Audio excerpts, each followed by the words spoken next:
원주 CFP와 함께 엑스퍼트에서 들어온 질문 가운데 신혼부부의 대출 관련해서 한번 들어보도록 하겠습니다. 집 문제가 굉장히 어렵죠. 핫한데요.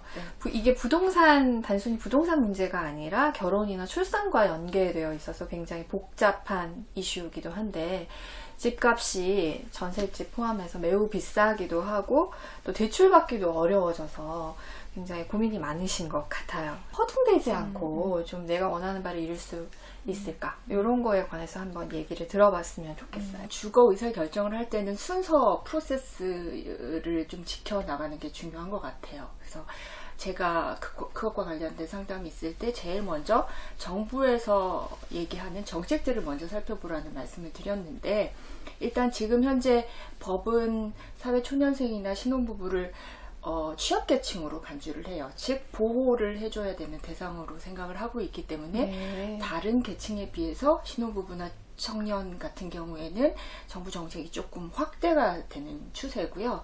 더 확대가 될 가능성이 크기 때문에 신혼부부 관련된 주거 의사결정을 하기 전에는 그냥 무턱대고 은행 가서 대출을 알아보거나 은행 가서 뭔가를 해결하기 전에 반드시 정부 정책과 관련된 것들을 꼼꼼히 따져보고 내가 그 기준에 부합하는지를 먼저 살펴보시라고 말씀을 드리고 싶어요. 보통은 그런 건 이제 뉴스나 기사 보고서 네네. 이렇게 좀 단편적으로 알게 네, 되는데, 그렇죠. 네. 신혼부부를 위한 정부 정책으로는 뭐가 있는지 한번 간단히 설명해 주시죠. 주택을 공급하는, 네. 뭔가를 하려고 하면 공급된 주택을 구입하는 고 전세를 마련하는 거니까 공급 측면에서 한번 알아봐야 될 것 같고요. 그 다음에 대출 측면, 우리가 그 돈을 다 가지고 있지 않기 때문에 대출을 받아야 되는데 대출 측면에서 알아봐야 될 것 같아요. 그래서 첫 번째 공급 측면에서 알아보면 얼마 전에 발표했는데 왜 주택을 할 때 청약 제도를 이용하잖아요. 그렇죠. 그런데 신혼부부는 가점이 높을 수가 없죠. 그렇죠. 그래서 청약 제도에서 되게 불리한 부분이 많았었어요. 그런데 국민주택에서는 신혼부부 물량을 30%, 그다음에 민영주택에서는 신혼부부 물량을 20%로 확대할 거라고 얼마 전에 발표를 했었거든요. 그렇기 때문에 청약을 받을 때 가점으로 인해서 불리했던 부분은 상당히 조금씩 완화를 시킬 거다라는 방침으로 발표를 했기 때문에 공급 측면에서는 신혼부부 물량이 확대된다더라, 가점으로부터 불리한 것들이 조금 완화된다더라, 이런 것들을 알고 계시면 되고요. 여기서 많은 것들을 얘기를 할 수 없으니 제가 꼭 알아두시면 좋을 포털 사이트를 알려드리면 좋을 것 같아요. 네, 좋네요. 네네. 일단 주거 마이홈 포털이라고 들어보셨죠? 마이홈 포털을 한번 살펴보시는 게 좋고, 서울 시민이라면 서울 주거 포털을 살펴보시면 좋고, 그 다음에 한국주택금융공사, 주택도시기금, 이런 기본적인 정책 대출, 정책 공급, 과 관련된 그런 사이트를 먼저 살펴보시라고 하고 싶고요. 그 다음에 이제 주택 공급은 이제 마이홈이나 주거 포털을 살펴보시고, 확대된다고 말씀드렸고, 그 다음에 대출 부분은 전세자금 대출이 있고, 주택 마련 대출이 있잖아요. 이제 전세자금 대출의 대표적인 대출이 혹시 뭔지 아세요? 버팀목, 주택도시기금의 버팀목 전세자금 대출이 이제 가장 대표적인 정책 대출이에요. 그런데 이제 그건 주택도시기금 홈페이지에 들어가면 잘 알 수 있고, 그 주택도시기금의 그 버팀목도 신혼부부 전용이 있거든요. 그런데 신혼부부의 전용이 모두 다 되는 게 아니라 자산 기준이 있고 소득 기준이 있어요. 조건이 매우 까다로울 것 같아서. 맞아요. 그래서 사실은 이런 정책은 조금 어려운 사람들한테 해주는 거기 때문에 버팀목 같은 경우에는 부부 합산 연소득 6천만 원 이하, 6천만 원 이하. 그 다음에 자산 순자산가의 2.88억, 요번 2020년 기준이 2.88억 원 이하일 88억이 뭔가요? 2억 8,800만 원. 2.88억, 2억 8,800만 원 이하 자들 중에서 이제 임차보증금 2억에 2억 한도 내에서 80% 뭐 이렇게 대출을 해주는 걸로 알고 네. 있어요. 대출은 꽤 많이 해주는 네. 편이네요. 그런데 이제 그런 것들을 자세히 살펴보려면 그것도 자꾸 바뀌니까요. 네. 네, 주택도시기금 홈페이지에서 버팀목 전세자금 대출을 살펴보시면 좋고, 서울 시민이라면 네. 아까 서울 주거 포털 말씀드렸는데 네네. 서울 주거 포털에 서울시 임차 보증금 신혼부부 임차 보증금 지원 사업이라고 있어요. 근데 그 경우에는 사실 소득 6천만 원이면 맞벌이일 경우에는 이 소득을 넘을 가능성이 굉장히 크잖아요. 네네.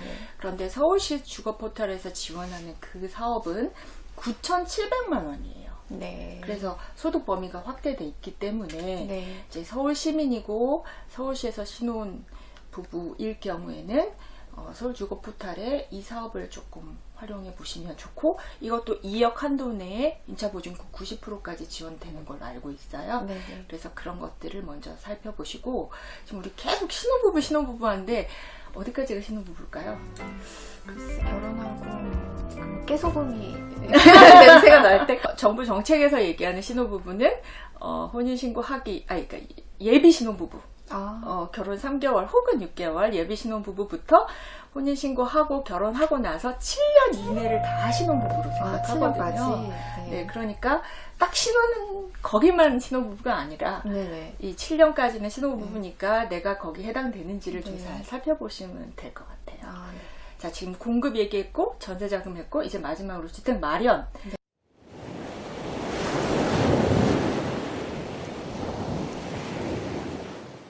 주택을 마련하시는 분들이 알면 좋을 딱 두 가지 사이트가 있는데, 네. 그거는 아마 들어보셨을 거예요. 보금자리론 들어보셨죠? 네네. 그 다음에 디딤돌 대출이라고 들어보셨을 거예요. 네. 그 보금자리론이 한국주택금융공사 거고요. 디딤돌 대출이 주택도시기금인데, 이제 보금자리론이 조금 더 그 소득 기준이 조금 더 완화됐고, 네네. 디딤돌이 조금 더 약하고 8,500만 원, 7천만 원 이럴 거예요. 네. 그래서 여기서 그 모든 것들을 막 암기하려고 하시지 마시고요. 네네.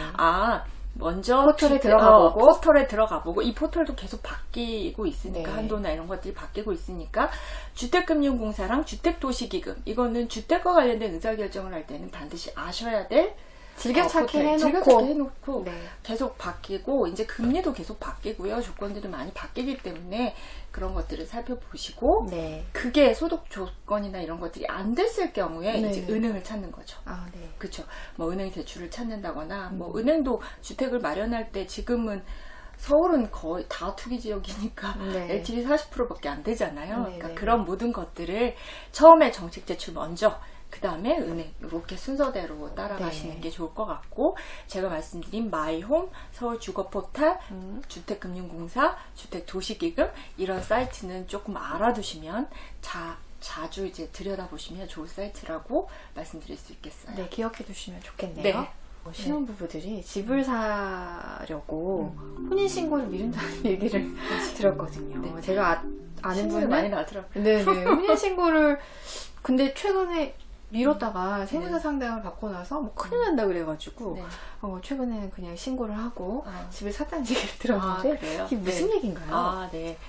혹시 신혼 희망타운이라고 들어보셨어요? 네, 들어보긴 했어요. 네네. 그러니까 아까 그 청약할 때 신혼부부 특별 공급 물량도 있고, 또 신혼 특화형 주거 중에 신혼 희망타운이라고 아마 있을 거예요. 네. 그런데 신혼 희망타운에 입주를 하려면 여러 가지 조건들이 필요한데, 네. 그때 이제 입주 공고일 기준으로 그 혼인 신고 기준으로 7년 이내인데, 좀 더 많이 이렇게 우선으로 받으려면 3년 내에 아이가 2명 있고 뭐 이런 게 있어요. 그런데 결혼한 지 얼마 안 됐는데 아이가 2명이 있을 수가 없죠. 그러니까 아이 낳고 신고를 하죠.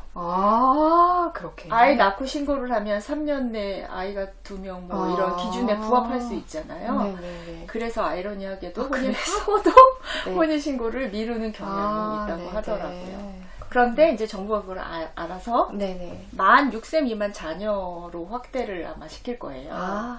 그래서 이제 3년 내에 2명 이런 게 굳이 할 신고를 필요 미룰 필요 없이 영혼 신고하시고 네네. 그 신혼부부 기준의 신혼 희망타운인 경우에는 만 6세 이하 자녀 2명 뭐 이런 기준으로 완화된다고 저는 얼마 전에 신문을 봤거든요. 네. 그래서 그런 부분이 있기 때문에 네. 어쨌든 뭐 굳이 혼인을 했는데 혼인신고를 미뤄가면서까지는 할 필요가 없는데 사실 이 넥스포트에서 그런 질문도 한번 하신 분이 있었어요. 어쨌든 뭐 굉장히 어려운 문제지만 주거 의사결정은 매우 중요한 부분이니까요. 이것들을 이제 꼭 제가 말씀드린 그런 중요한 사이트들을 염두에 두시고 의사결정하기 전에 먼저 좀 체크를 해보시는 그런 지혜를